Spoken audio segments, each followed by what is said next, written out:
मैं चाहता हूँ इस वक्त अब बिला ताखीर इल्मी फिक्रो नजर के खतीब, मसलके आला हजरत के दुरंदेश मुबल्लिग, हक गोई और हक पसंदी के मजहर खतीब बा कमाल हजरत मौलाना कारी जहांगीर आलम साहब किबला फैजी को आवाज देना मैं चाहता हूँ। तो क्या तकरीर सुनने के लिए कितने लोग तैयार हैं? जरा सा एक मरतबा हाथ उठाकर बताएं।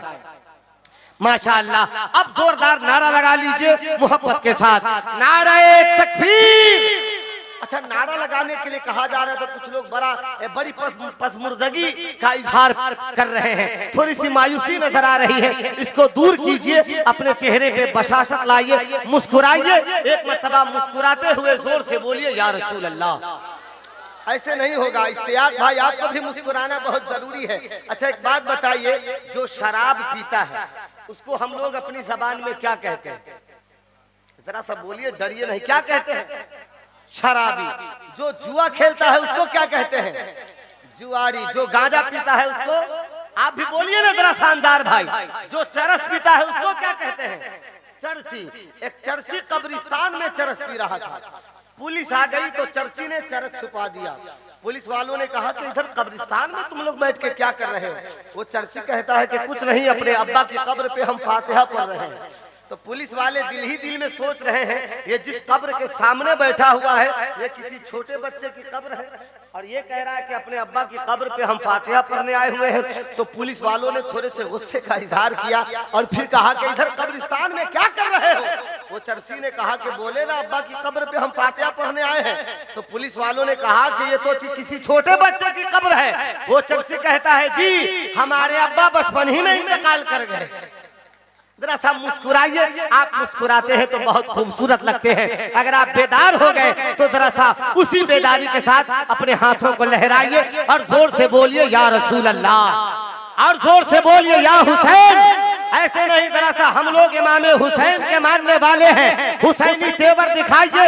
अल्लामा सलमान फरीदी कहते हैं कि जमी फलक में हो अख्तर हुसैन वाले हैं, ये कायनात के मंजर हुसैन वाले हैं। हवा से कह दो कि आ जाए आंधियां लेकर, मेरे चिराग के तेवर हुसैन वाले। इस तेवर के साथ नारा लगाइए, कारी जहांगीर आलम फैजी साहब का इस्तेकबाल कीजिए। नारे तकबीर, नारे रिसालत, मसलके आला हजरत, सरजमीने द्वारिका नाथपुर, फैजाने सरकारे सुरकाही हजरत कारी जहांगीर आलम फैजी। नारे तकबीर, नारे रिसालत, रसूल पाक की तौकीर सुनिए, कुरान पाक की तफसीर सुनिए। इस वक्त आप कुछ सुनिए या ना सुनिए, हजरत कारी जहांगीर आलम फैजी की तकरीर सुनिए। एक अंदाज अलग होता है और वो ये ताज भाई कि मेरी तकरीर में हंसने हंसाने का कोई लम्हा आए या ना आए, लेकिन रोने रुलाने का लम्हा आ सकता है। उर्स की तकरीब में बैठे हैं, चंद बातें आप समाप्त कर लीजिए। उससे कबल आज के जलसे की कामयाबी का सेहरा जिनके सर बांधा जाएगा, शायर इंटरनेशनल, शायर खुशफिक्र, शायर हदायत बख्शिश हजरत अलहाज हबीबुल्लाह फैजी साहब क़िबला मिंबर शरीफ की जीनत बने हैं। मेरे बाद भरपूर और कामयाब अच्छी शायरी समाअत करेंगे। हजरात, हुजूर की नात हो रही थी, हुजूर की बात हो रही थी, उर्स की तकरीब में बैठे हैं हम और आप। जो बेदारी की जरूरत पड़ रही थी वो बेदारी आपके अंदर पैदा नहीं हो पाई। ये एक बड़ा अलमिया है कि हम और आप अंदाज, आवाज के चक्कर में पिस कर रह जाते हैं। कोई भी पढ़े, नात के अशार हो, अम्द के अशार हो, मनकबत के अशार हो, आप शेर समझ करके, शेर सुन करके झूम जाया कीजिए। और हुजूर की तारीफ जिस अंदाज में हो, अगर आप आशिक कहलाते हैं, हुजूर के वाकई में दीवाने कहलाते हैं, तो फिर हुजूर की तारीफ हो रही है तो आप अंदाज के चक्कर में क्यों पड़े हुए हैं? तहते लफ्ज में भी अगर कोई कहे तो आपको झूम जाना चाहिए। तरन्नुम में कोई पढ़े तो भी आपको झूम जाना चाहिए। हजरते शेख अब्दुल हक मुहद्दिस देहलवी आप फरमाते हैं, अपने बच्चों के दिलों में इश्क़े मुस्तफा की गर्मी पैदा करो। और ये कौन है? हिंदुस्तान में सबसे पहले हदीस लाने का काम जिन्होंने किया है वो हजरत शेख अब्दुल हक मुहद्दिस देहलवी है। आप फरमाते हैं, अपने बच्चों के दिलों में इश्क़े मुस्तफा की गर्मी पैदा करो। लोगों ने पूछा, हुजूर कोई आसान तरीका बता दीजिए। तो आपने फरमाया कि अपने बच्चों को नाते मुस्तफा पढ़कर सुनाया करो, इसलिए कि जब बच्चे नात सुनते हैं तो दिलों में हुजूर की मोहब्बत पैदा हो। तो जिस अंदाज में हुजूर की नात हो आपको झूम जाना चाहिए, जिस अंदाज में हुजूर की तारीफ हो आपको मचल जाना चाहिए। इतने अच्छे अच्छे अशार हमारे ज़िया भाई और अजमत भाई पढ़ रहे थे हुजूर की सीरत के हवाले से, इतने अच्छे अच्छे अशार। इससे कबल ये रत्ती भगवानपुर में उर्स की तकरीब में ज़िया मुजफ्फरपुरी साहब ने इस एक कलाम को सिर्फ पढ़ा था, एक अलग कैफियत हुई थी। इतने अच्छे अच्छे अशार ये सुना रहे थे और आप बिल्कुल ताजिया बनकर बैठे हुए थे। ये अंदाज नहीं है। और यहीं पर अगर ये मनकबते सरकारे सुरकाही का इंतखाब कर देते तो लीजिए मजमा में उछल कूद का मामला शुरू हो जाता है। ये भी नात की तौहीन है, ये भी नात की तौहीन है कि जहां नात हो, नात पर आप खामोश हैं। नात क्या है? नात हुजूर की तारीफ को कहते हैं। और आपको पता होना चाहिए कायनात में सबसे बड़ा कोई अगर वजीफा है तो हुजूर की तारीफ है। हुजूर की तारीफ से बढ़कर कायनात का कोई वजीफा हो नहीं सकता, कोई वजीफा नहीं हो सकता। सबसे बड़ा कोई अमल है तो वो हुजूर की तारीफ है। सबसे बड़ा कोई अमल है तो हुजूर की तारीफ। मेरे दोस्तों, अल्लामा रूमी है, आप फरमाते हैं एक शख्स ने मजनू को देखा कि जमीन पर लैला लैला लिख रहा है। अल्लामा रूमी फरमाते एक शख्स ने मजनू को देखा कि जमीन पर लैला लैला लिख रहा है। उस शख्स ने पूछा, ये जमीन पर क्या लिख रहे हो? वो मजनू कहता है कि मैं जमीन पर लैला लैला लिखकर अपने दुखी दिलों को सहारा दे रहा हूँ। हजरत अल्लामा रूमी है, आप फौरन नतीजा निकालते हैं और आप फरमाते हैं कि जब लैला का नाम मजनू को तस्कीन बख्श सकता है तो क्या नबी का नाम उम्मती को तस्कीन नहीं बख्श सकता? मैं खाना सहारा देता है, न जाम सहारा देता है, हमको तो मदीने वाले का एक नाम सहारा देता है। हमको तो मदीने वाले का एक नाम सहारा देता है। और मैं बताना चाहूंगा, आज मेरी कौम परेशान है, आज मेरी कौम तबाही के दरवाजे पर खड़ी है। और आज आप परेशान होते हैं तो कहाँ जाते हैं? उस दरवाजे पर जाकर आप दस्तक लगाने की कोशिश करते हैं जहाँ कोई आपका सुनने वाला नहीं होता है। जिस उसके करीब जाकर के आप अपनी फरियाद को रखने की कोशिश करते हैं, जो एक कान से सुनता है दूसरे कान से निकालने की कोशिश करता है। मैं आज फैजाने औलिया कॉन्फ्रेंस से आप सबको पैगाम देता हूं और ये मैसेज देना चाहता हूं, उलमा की मौजूदगी में आप परेशान हैं, गमज़दों ने आपको घेर रखा है, मुश्किलों ने आपको घेर रखा है, आप किसी परेशानी में मुबतला है तो आपका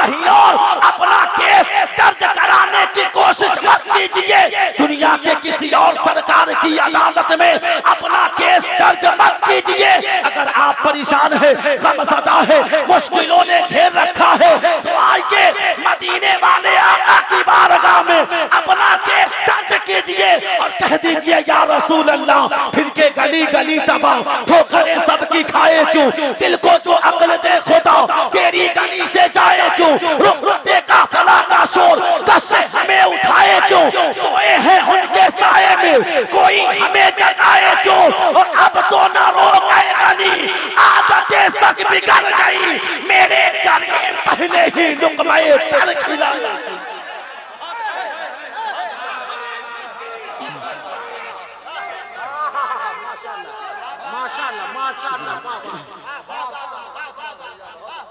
आप परेशान हैं, आप घबराएं नहीं, आप गमज़दा मत होइए, आइए उस आका की बारगाह में लौ लगाइए और कह दीजिए या रसूल अल्लाह, हाल दिल किसको सुनाए आपके होते हुए, क्यों किसी के दर पे जाए आपके होते हुए, या रसूल अल्लाह अपना जीना अपना मरना अब इसी चौखट पे है, हम कहाँ सरकार जाए आपके होते।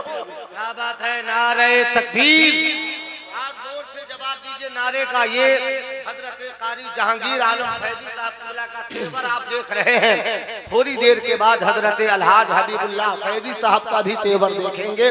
मोहब्बत से नारे तकबीर, नारे रिसालत।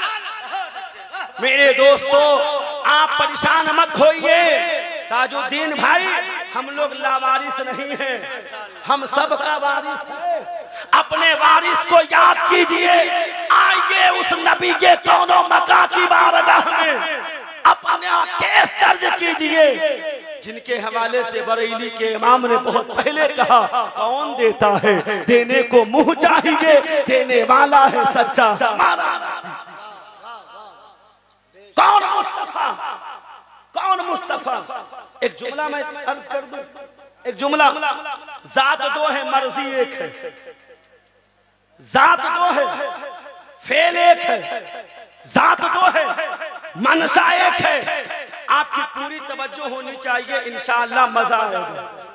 जात दो है मर्जी एक है। अब कोई ये कह सकता है जहांगीर फैजी माइक के करीब बैठ गए हो तो जो दिल में आएगा वही बोलते चले जाओगे, जात दो मर्जी एक कैसे? तो आइए कुरान से ही हम समझते हैं। कुरान पाक के 10वां पारा में एक आयत है, वल्लाहु व रसूलुहु अहक्कु अन युरदूहु इन कानू मुमिनीन।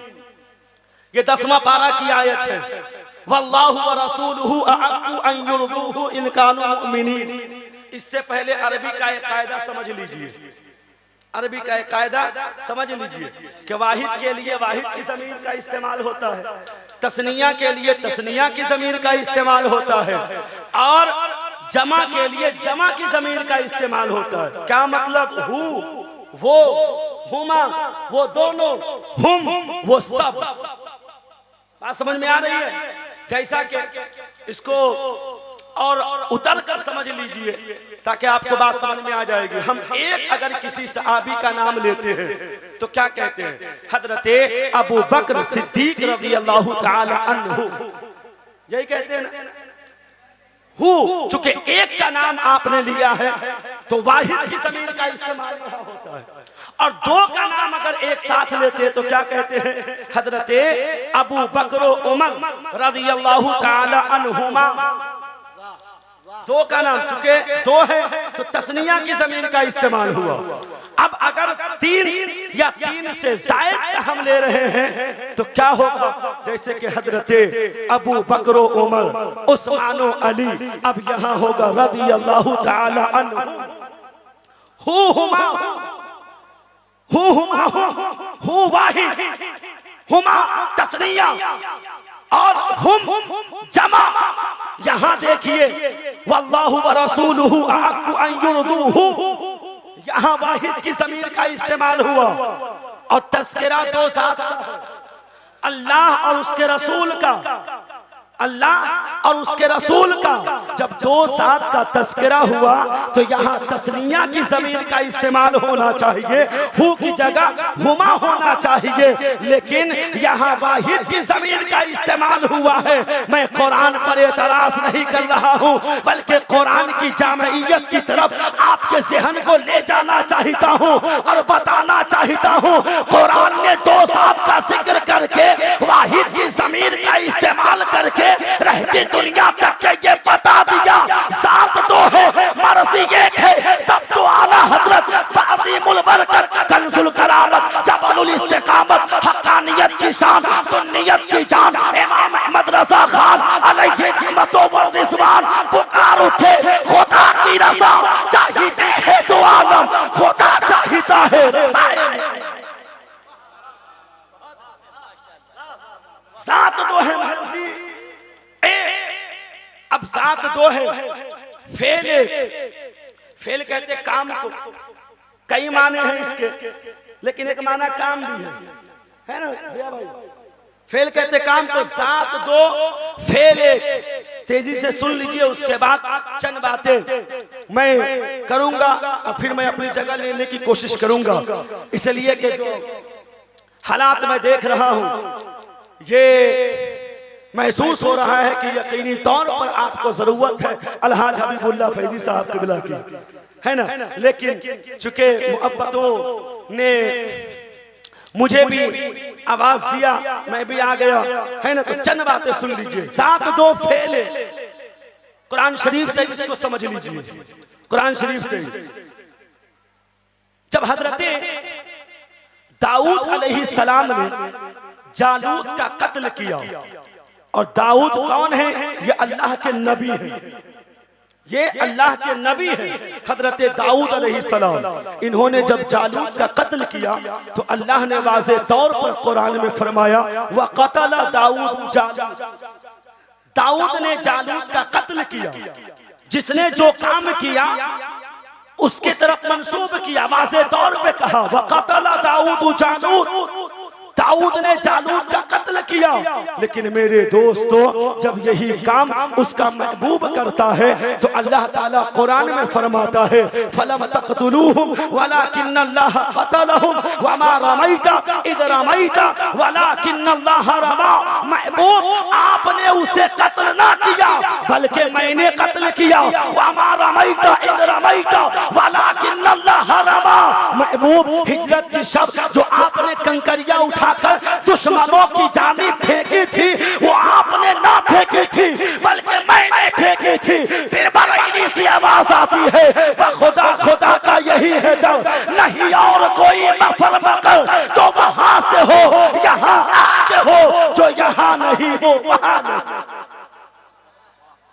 जो यहाँ नहीं वो वहां नहीं। साथ दो फेले मेरे दोस्तों, तो मैं आपसे गुजारिश और इल्तिमास कर रहा हूँ कि अपना दुखड़ा कहीं और मत सुनाइए।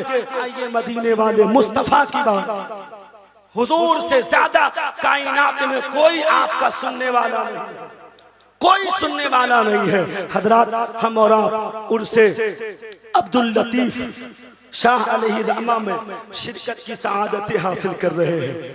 हजरात, ज़ायरीनों का एक बहुत बड़ा काफिला यहाँ पर पहुंचा और सारे लोग हजरत की बारगाह में जाकर अपनी अपनी मुरादें पेश कर रहे थे। और जिस अंदाज में लोग जाकर अल्लाह वालों की बारगाह में मांगते हैं वो अंदाज ये होता है। क्या होता है सुनिए। कोई कहता है सरकार औलाद नहीं है अता कर दीजिए, यही कहता है ना, सरकार औलाद नहीं है अता कर दीजिए। कोई कहता है सरकार जमीन नहीं है अता कर दीजिए। कोई कहता है सरकार दौलत नहीं है अता कर दीजिए। कोई कहता है सरकार गाड़ी नहीं है अता कर दीजिए। इसे मांगने को कुछ लोग शिर्क का फतवा देकर कहते हैं कि ये शिर्क है। क्यों? वो कहते हैं कि गैरुल्लाह से मांगना शिर्क है। और इसी तरह से कुछ लोग कहते हैं कि तुम गौसे आजम क्यों कहते हो?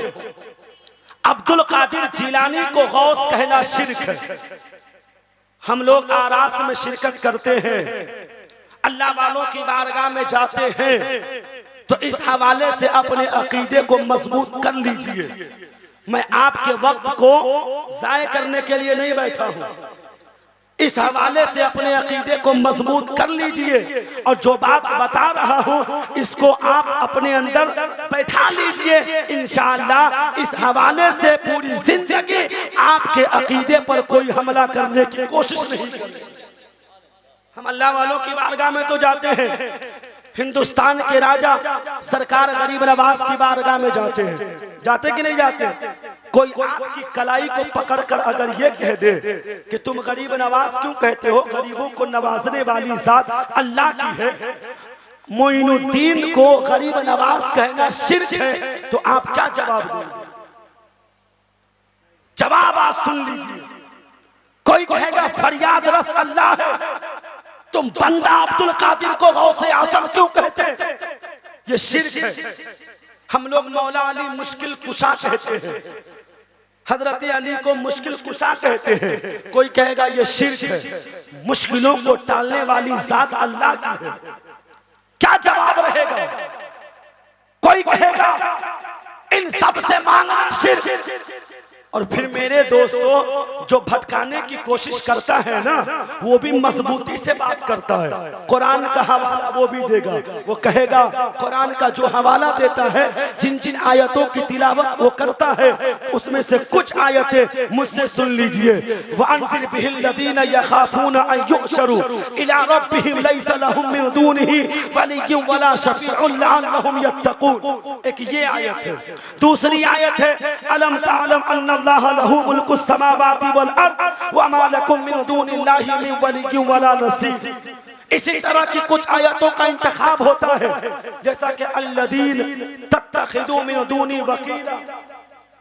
और इन आयतों का इंतखाब करके इन आयतों को पढ़कर वो आपसे कहेंगे देखो कुरान में है अल्लाह के सिवा कोई मददगार नहीं, कुरान में है अल्लाह के सिवा कोई फरियाद रस नहीं, कुरान में है अल्लाह के सिवा कोई हिमायती नहीं, कुरान में है अल्लाह के सिवा कोई मददगार नहीं। मेरे दोस्तों, अब आपको कहेगा इन्हीं तमाम तर आयात की रोशनी में बंदा अब्दुल कादिर को गौसे आजम कहना शिर्क है, बंदा मोइनुद्दीन अजमेरी को गरीब नवाज कहना शिर्क है, बंदा मौला अली को मुश्किल कुशा कहना शिर्क है। अब थोड़ी देर के लिए अगर इसका जवाब आपके पास न हो तो आप परेशान हो जाएंगे, लेकिन आपको परेशान होने की जरूरत नहीं है। आज फैजान औलिया कॉन्फ्रेंस से मैं और हमारे अहले सुन्नत की पुष्ट पनाही के साये में आप सबको जवाब देता हूँ, और आप ये जवाब अपने ज़हनो फिक्र में बैठा ले, ताकि इस हवाले से कोई आपके अकीदे पर वार करने की कोशिश न करे। मेरे दोस्तों, उलमाए अहले सुन्नत का भी यही अकीदा है कि हकीकी मानों में कारसाज अल्लाह ही है, हकीकी मानों में फाइले हकीकी अल्लाह ही है, हकीकी मानों में मददगार अल्लाह ही है, हकीकी मानों में हिमायती अल्लाह ही है। लेकिन जब हम ये सब बंदों की तरफ मंसूब करते हैं तो माना मजाजी मुराद होता है, हकीकी नहीं होता। कहा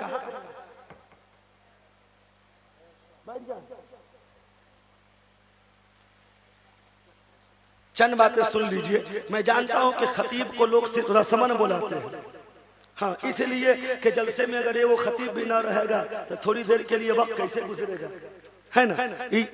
इस नियत से कभी नहीं बुलाइए। कुछ बात सुनिए।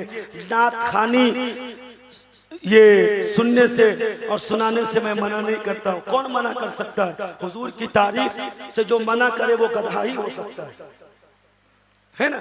हुजूर की तारीफ किसको पसंद नहीं है?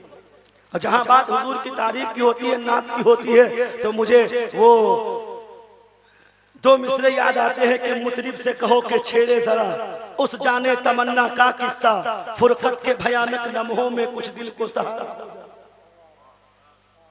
है ना। हुजूर की तारीफ नात की शक्ल में आप जरूर सुनेंगे, लेकिन कुछ बातें जो मैं कर रहा हूं इसको भी सुन लीजिए। बगैर हकीकतों मजाज के अकीदा मुकम्मल नहीं हो सकता, बगैर हकीकत और मजाज के अकीदा मुकम्मल नहीं हो सकता। 100 सैकड़ों जलसों में आपकी शिरकत हुई है। मैं अगर आज किसी से पूछ दूं कि हकीकत किसे कहते हैं, मजाज किसे कहते हैं, तो कोई नहीं बता पाएगा, कोई नहीं बता पाएगा। तो जब आप हकीकत मजाज को समझते ही नहीं हैं तो आपका अकीदा कैसे मुकम्मल हो सकता है? और अगर आपका अकीदा है भी तो इतना कमजोर है कि कोई भी आपके अकीदे को लूटने की कोशिश करेगा तो फिर आपका अकीदा लूट है ना। तो मेरे दोस्तों, हम जब बंदों की तरफ मंसूब करते हैं तो माना मजाजी मुराद होता है। अब मजाज क्या है, हकीकत क्या है, तो मेरे दोस्तों आसानी के साथ समझ लीजिए। मैं मिसाल देता हूँ, किसी भी शय के दो हिस्से होते हैं, एक अंदरूनी हिस्सा और एक बाहरी हिस्सा। मिसाल के तौर पर गिलास उठाइए, गिलास का भी दो हिस्सा है। बोतल लीजिए, जो पानी का बोतल है उसको उठाइए, उसका भी दो हिस्सा है, एक अंदरूनी हिस्सा और एक बाहरी हिस्सा। अंदरूनी हिस्सा को हकीकत कहते हैं और बाहरी हिस्सा को मजाज कहते हैं। बात समझ में आ रही है? अंदर वाले हिस्सा को हकीकत और बाहरी हिस्सा को मजाज कहते हैं। और जो हम बोलते हैं इसे लफ्ज कहते हैं। लफ्ज के भी दो माने हैं, एक है हकीकत और दूसरा है मजाज। अब मेरे दोस्तों, इसको आसानी के साथ समझिए। अच्छा, हमारी रोजमर्रा की गुफ्तगू का ये मामला है कि कभी हम हकीकत बोलकर मजाज मुराद लेते हैं और कभी मजाज बोलकर हकीकत मुराद लेते हैं। कैसे? तो समझिए, जिसमें सुरमा रखा जाता है उसको क्या कहते हैं? सुरमादानी कहते हैं। जिसमें पान रखा जाता है उसको क्या कहते हैं? पानदान कहते हैं। जिसमें नमक रखा जाता है उसको क्या कहते हैं?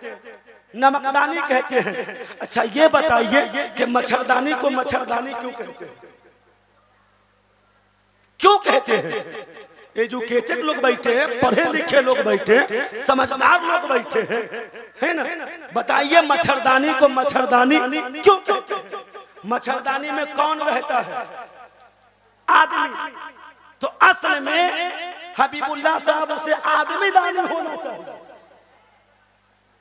आदमी दानी। लेकिन आप क्या कहते हैं? मच्छरदानी। यही से हकीकत और मजाज को समझिए। मच्छरदानी मजाज है, आदमी दानी हकीकत है। लेकिन जब हम मच्छरदानी कहते हैं तो हकीकी माना ज़हन में मौजूद होता है कि ये आदमी दानी है। और हमारी गुफ्तगू का यही मामला है कि कभी हम मजाज बोलकर हकीकत मुराद लेते हैं। बात समझ? एक और मिसाल सुन लीजिए। हुजूर पीर तरीक़त बैठे, एक और मिसाल सुन लीजिए। हम लोग ट्रेनों में सफर करते हैं। ट्रेन में आपने देखा होगा कुछ सीटें ऊपर होती है और कुछ सीटें नीचे होती है। कभी हम ऊपर वाली सीट पर अगर बैठे होते हैं, कोई स्टेशन आता है तो हम नीचे वाले से पूछते हैं, भाई साहब कौन सा स्टेशन आ रहा है? यही पूछते हैं ना, या कौन सा स्टेशन आया? बताइए, बाशऊर लोग बैठे हैं, अल्लाह ने अक्ल से नवाजा है, क्या स्टेशन भी कहीं आता जाता? बोलिए, क्या स्टेशन भी कहीं आता जाता है? नहीं, स्टेशन अपनी जगह पर मौजूद है। स्टेशन पर गाड़ी आती जाती है। मुजफ्फरपुर के स्टेशन से अगर आपको गाड़ी पकड़नी है तो मुजफ्फरपुर के स्टेशन पर आपको जाना होगा। मुजफ्फरपुर का स्टेशन ये करजा रघुनाथपुर में आने वाला नहीं है। क्या पता चला? स्टेशन कहीं आता जाता नहीं है, बल्कि स्टेशन पर गाड़ी आती जाती है। तो स्टेशन कौन सा आ रहा है ये मजाज है, और कौन से स्टेशन पर गाड़ी आ रही है यही हकीकत है। हमारी गुफ्तगू का यही मामला भी है कि कभी हम मजाज बोलकर हकीकत मुराद लेते हैं और कभी हकीकत बोलकर मजाज मुराद लेते हैं। आइए और आगे बढ़ते हैं। कोई कह सकता है मौलाना अकीदे के मामले में मंतिको नुत्क से काम चलने वाला नहीं है, कोई मजबूत हवाला पेश करो। तो मैं आपसे कहना चाहूंगा, अल्लाह ही फाइल हकीकी हकीकी है, अल्लाह ही मौसिर हकीकी है। अल्लाह के बगैर चाहे एक पत्ता भी नहीं हिल सकता। ये हमारा भी अकीदा है, आपका भी अकीदा है। जब उस रब के बगैर चाहे एक पत्ता भी नहीं हिल सकता, तो फिर हम ये क्यों कहते हैं कि आग ने जला दिया, पानी ने बहा दिया, छुरी ने काट दिया।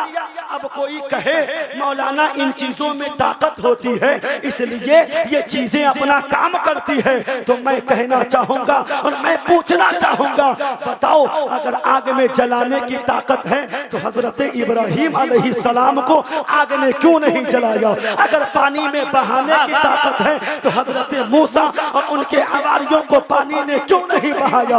अगर छुरी में काटने की ताकत है तो हजरत इस्माइल के हुलकूम को छुरी ने क्यों नहीं काटा? तो कहना पड़ेगा अल्लाह ही फाइल हकीकी है, अल्लाह ही मौसिर हकीकी है। उस वक्त उन चीजों को इजाजत न थी जो अपना काम करती, लेकिन कोई नहीं कहता है कि अल्लाह ने जला दिया, अल्लाह ने काट दिया, अल्लाह ने बहा दिया, जबकि यही हकीकत है। आग का जलाना तो मजाजी है, छुरी का काटना तो मजाजी है, पानी का बहाना तो मजाजी है। अब अगर कोई काटने बहाने की निस्बत आग पानी छुरी से करे तो हम उसे काफिरों मुशरिक नहीं कहते। क्यों नहीं कहते? इसलिए नहीं कहते हैं कि हकीकी माना ज़हन में मौजूद होता है। अल्लाह ने जलाया आग के जरिए, अल्लाह ने काटा छुरी के जरिए, अल्लाह ने बहाया पानी के जरिए। इसी तरह से जब हम दीवाने गौसे आज़म की बारगाह से लौ लगाते हैं और कहते हैं या गौस हमें बेटा दे दे, या गरीब नवाज हमें बेटा दे दे, या सरकारे सुरकाही हमें बेटा दे दे, या शाह अब्दुल लतीफ तेगी हमें बेटा दे दे, तो हम माना मजाजी में मांगते हैं, हकीकी माना ज़हन में मौजूद होता है। बेटा अल्लाह ही देता है, वसीला गौसे आज़म का होता है। बेटा अल्लाह ही देता है, वसीला गरीब नवाज का होता है। बेटा अल्लाह ही देता है, वसीला सरकारे सुरकाही का होता है। बेटा अल्लाह ही देता है, वसीला सूफी अब्दुल लतीफ का होता है। नारे तकबीर, नारे रिसालत, उर्से मुकद्दस, सरज़मीने द्वारिका नाथपुर, फैज़ान कारी जहांगीर आलम फैजी। बहुत अच्छा। पता क्या चला? देता अल्लाह ही है, लेकिन डायरेक्ट नहीं देता, वसीला बनाकर देता है, बगैर वसीले का नहीं देता। और अगर बगैर वसीले का देना होता तो अल्लाह ताला कुरान में फरमाता है वइद क़ाल रब्बुका लिल मलाइकति इन्नी जाइलुन फिल अर्दि खलीफा। अल्लाह ताला ने फरिश्तों से कहा, फरिश्तों मैं जमीन पर अपना खलीफा बनाने वाला हूं, अपना नाइब बनाने वाला हूं। अच्छा, अल्लाह को खलीफा बनाने की क्या जरूरत? खलीफा कहते किसे हैं? खलीफा होता क्यों है? पीराने अज़ाम से पूछिए, उलमाए अहले सुन्नत से पूछिए, खलीफा क्यों बनाया जाता है? तो ये आपको बताएंगे। खलीफा 3 वजूहात के बिना पर बनाया जाता है।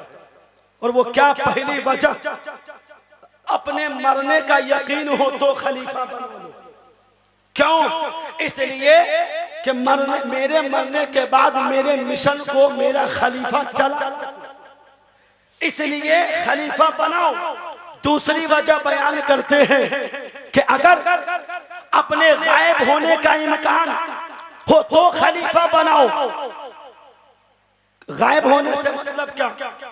अभी मैं करजा रघुनाथपुर में हूं, कल मैं अपने मदरसे जाऊंगा, मदरसा से मैं आया हूं, तो खलीफा बनाने का मकसद और मतलब ये होता है कि जितनी देर के लिए मैं अपने इदारे से बाहर गया, मैं अपनी खानकाह से बाहर गया, तो मेरी खानकाह में रहकर मेरा खलीफा मेरे मिशन पर चला सके। तो अपने गायब होने का इम्कान तो खलीफा बनाओ। और तीसरी वजह उलमा बयान करते हैं कि निज़ाम हुकूमत इतना बड़ा हो कि अकेला चला ना सके तो क्या मतलब? मरने का यकीन तो खलीफा, गायब होने का इम्कान तो खलीफा, निज़ाम हुकूमत अकेला चला ना सको तो खलीफा बनाओ। मौला तुझे खलीफा बनाने की क्या जरूरत? तुझे मौत आती नहीं, मौत तो दूर की बात है, तुझे नींद भी नहीं आती। नींद तो दूर की बात है, तुझे ऊँघ भी नहीं आती। मौला तुझे खलीफा बनाने की क्या जरूरत, तू गायब होने वाला नहीं। इन्नल्लाह अला कुल्ली शैइन कदीर, तू अपनी शान के मुताबिक हर शय पर कादिर है। तुझे खलीफा बनाने की क्या जरूरत। तो हजरत ताजुद्दीन वारसी साहब किबला की फिक्र बोल पड़ी जहांगीर फैजी, वो रब है जो आलमे तकद्दुस में है, ये मखलूक तनज़्ज़ुल ही तनज़्ज़ुल में है। रब चाहे तो डायरेक्ट फैज़ दे सकता है, मखलूक के अंदर इतनी ताकत नहीं कि वो डायरेक्ट फैज़ ले सके। वो रब है, वो चाहे तो डायरेक्ट दे सकता है, लेकिन मखलूक के अंदर इतनी ताकत, इतनी बेसात नहीं कि वो डायरेक्ट फैज़ ले सके। इसीलिए यहाँ एक खलीफा की जरूरत पड़ी। खलीफा कौन, जो नूर भी हो, बशर भी हो, इसलिए कि वो नूर बनकर अल्लाह से फैज़ ले और बशर बनकर पूरी मखलूक को फैज़। तो देता ही है, लेकिन डायरेक्ट नहीं देता, वसीला बना कर देता है।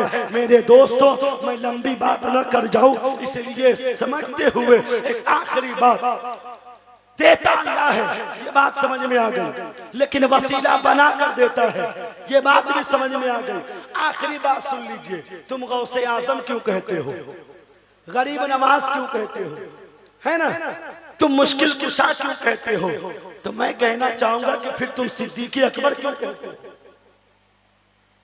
और सिद्दीक़ अकबर हम भी कहते हैं, वो भी कहते हैं, हम भी कहते हैं और वो भी कहते हैं। क्या सिद्दीक़ अकबर से बड़ा कोई सादिक़ अमीन नहीं, बताइए है। फिर भी हम सिद्दीक़ अकबर को सिद्दीक़ अकबर कहते हैं। अच्छा रहने दीजिए, वहां की बात वही रहने दीजिए, नीचे आ जाइए। हम गौसे आजम कहें तो तकलीफ, हम गरीब नवाज कहें तो तकलीफ। तो मैं आपसे कहना चाहूंगा, फिर तुम अपने यहाँ नमाज पढ़ाने वाले को मौलाना साहब क्यों कहते हो, हाफिज जी क्यों कहते हो, जब गौस अल्लाह है, गरीब नवाज अल्लाह है, मुश्किल कुशा अल्लाह है। तो उलमा से पूछो, मौलाना भी अल्लाह है, हाफिज भी अल्लाह है। कुरान में मौलाना और हाफिज का लफ्ज़ जो इस्तेमाल हुआ है वो अल्लाह के लिए हुआ है। सूरह बकरा की ये आयत है, अंत मौलाना फनसुरना अलल कौमिल काफिरीन। अंत का लफ्ज़ इस्तेमाल हुआ है, अंत मौलाना, तू जानने वाला है। कौन जानने वाला, अल्लाह जानने वाला है। तो कुरान में मौलाना का लफ्ज़ भी अल्लाह के लिए इस्तेमाल हुआ, हाफिज हिफाजत करने वाला भी अल्लाह है, और कुरान में हाफिज का लफ्ज़ भी अल्लाह के लिए इस्तेमाल हुआ। फिर तुम बंदे को मौलाना क्यों कहते हो, बंदे को हाफिज जी क्यों कहते हो। तो वो फिर बिलबिला कर कहेगा कि सुनो, मैं अपने यहाँ नमाज पढ़ाने वाले को जो हाफिज जी और मौलाना साहब कहता हूँ, वो बंदा समझ कर कहता हूँ, खुदा समझ कर नहीं। तो आप भी पलट कर जवाब दीजिए, अब्दुल कादिर जिलानी को मैं भी बंदा समझ कर गौसे आज़म कहता हूँ, मोइनुद्दीन अजमेरी को मैं भी बंदा समझकर गरीब नवाज कहता हूँ, खुदा समझकर नहीं कहता। ये चंद बातें थे जो मैं पूरी कोशिश के साथ आपके दरमियान रखने की कोशिश कर रहा था। बस मैं वक्त भी इजाजत नहीं देता, और फिर मजमे की जो हालत है ये भी इजाजत नहीं दे रही है कि मैं इससे और आगे बढ़ूं। कोई बात खिलाफ शरीयत निकली हो तो मैं भी तौबा करता हूं। आप हज़रात भी पढ़ लीजिए, अस्तगफिरुल्लाह रब्बी मिन कुल्ली ज़ंबी व अतूबु इलैहि। ईमान की ताज़ीम है ला इलाहा इल्लल्लाहु मुहम्मदुर रसूलुल्लाह सल्लल्लाहु तआला अलैहि वसल्लम। अस्सलामु अलैकुम व रहमतुल्लाह।